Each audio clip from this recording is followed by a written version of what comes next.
Hello and welcome back to Timbersflooring.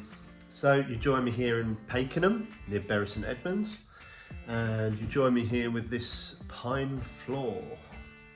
So it's quite an old pine floor, and the customer has asked for it to be splinted. So if some of you don't know what splints mean, that means that all the gaps in the floors, every single gap needs to be filled with some wood like this. So the basic scenario is this wood gets glued and hammered into all the gaps in the floors. So it's quite a bit of a tedious process, but I'm going to do a time lapse on it now so you can watch me. And this is how you splint wooden floors. And then I will fully sand and restore the floor, and then the customers asked for an oiled look finish with a matte sheen. So that's what I'm going to do. So stay tuned, and I'll see you on the other side.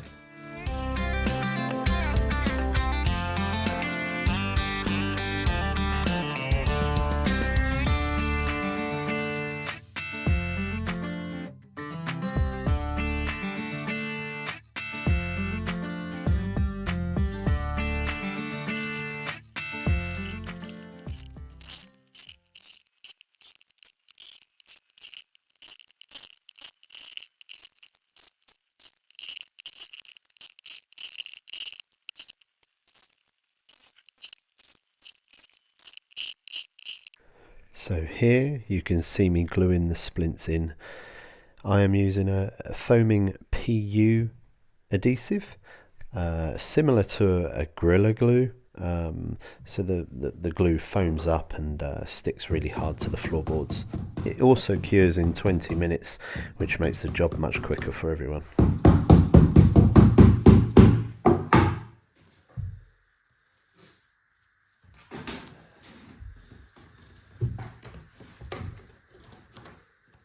To cut the splints, I'm using an electrical wire snips to keep the dust down, so there's no need to get a miter saw out or anything like that.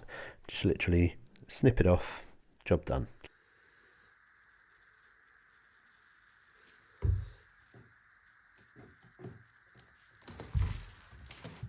And the hammer I'm using is a rattle hammer. Actually, it's a rubber base, so it doesn't damage the splints when you hammer it in, and it just creates less noise than a normal hammer.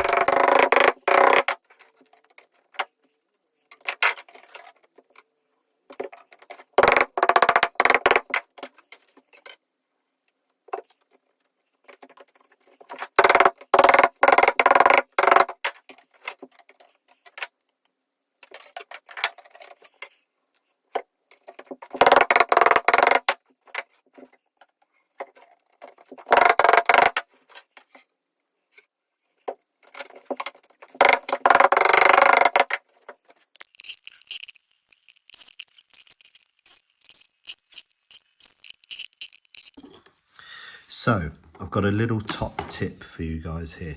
So if your splints are too small, this floor isn't too small for these splints are perfectly fine for this all. But if you have wider gaps and your splints just fall through, and you don't want to buy bigger splints, then all you have to do is join two together, or sometimes three.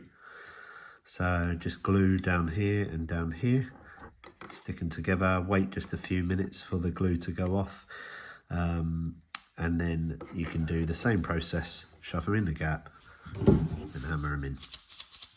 So, simple.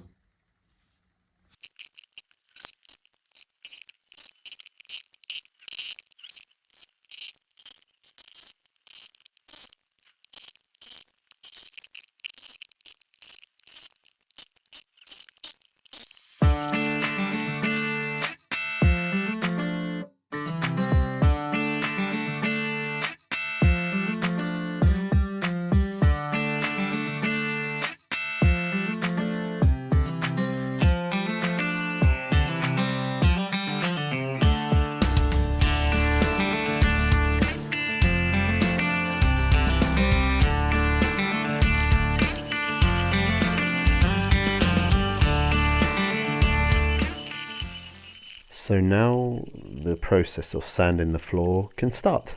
So first of all, I'm just going over with a 40 grit and sanding down all the splints, trying to get all the splints flat. I'm not worried about getting all the old finish off just yet. I just want to get all the splints flat so it makes sanding much easier.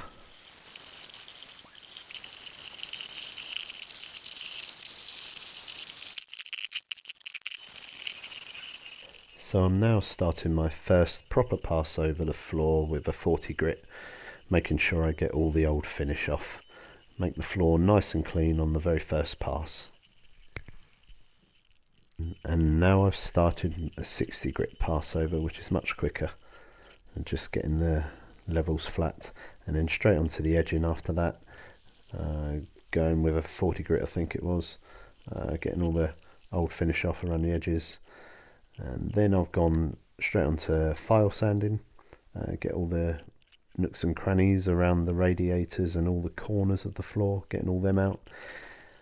And then going around again with the edger with a much finer grit, 80 grit I think it is. And then finally passing over the floor again with 100 grit. And then a good vacuum.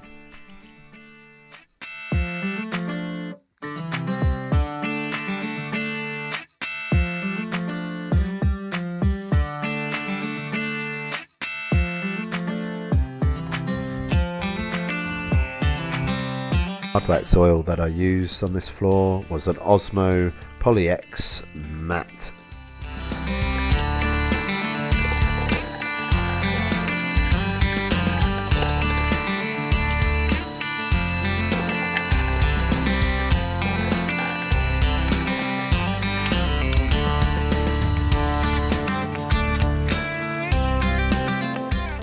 Right, I hope you've all enjoyed watching this video. Thank you very much for tagging along.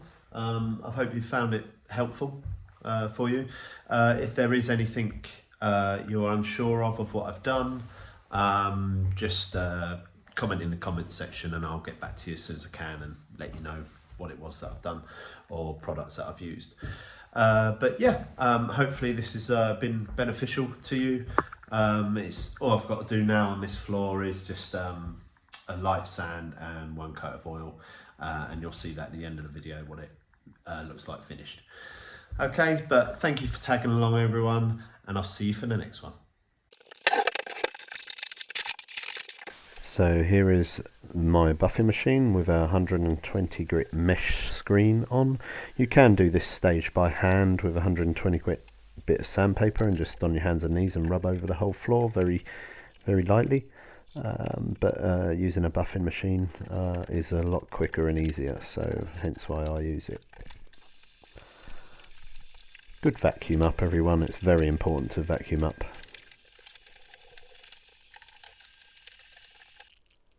And finally apply the lacquer. I'm using a short pile microfiber roller and a paint pad to the edges and a just normal paintbrush for in and around the radiator pipes.